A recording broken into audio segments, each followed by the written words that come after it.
Now what we're going to do is look for any holes. Now if you remember, we removed a couple of hook and eyes, and when we did that there was a bit of a hole in the leather, and so we took our Sharpie and drew a circle around it, because we don't want to include that in any part of our bear pieces when we're laying the pattern pieces out. And there's another one.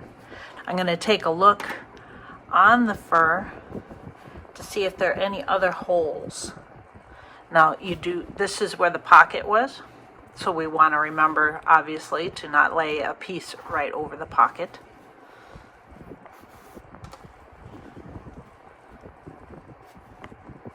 I see a little bit of a split right here.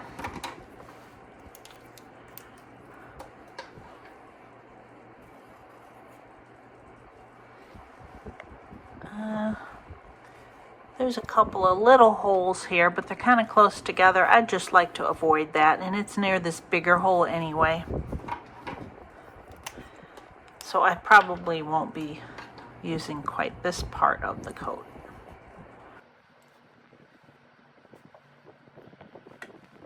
Here's another hole right here. Let's see if you can see that. See it? My next step is to turn it over and see if there's any imperfections in the, or major imperfections in the fur that you would not want included in your bear. There's a couple here that I don't want, and that is, I don't know if you can see this little bit here and here. So I am going to use one of my needles. I'm going to use the needle as an indicator. And now let's see here.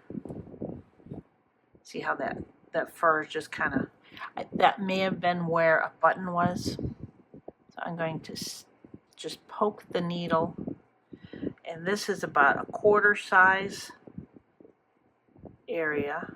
Poke the needle through,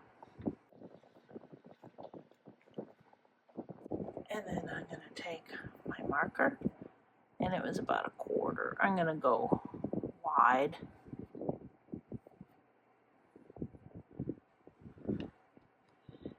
Do the same here. There it is.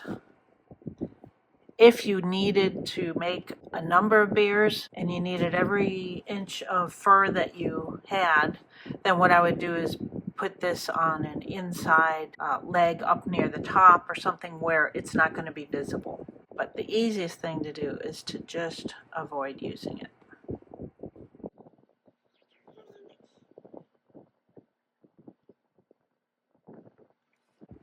So now I'm going to do that with the rest of the fur.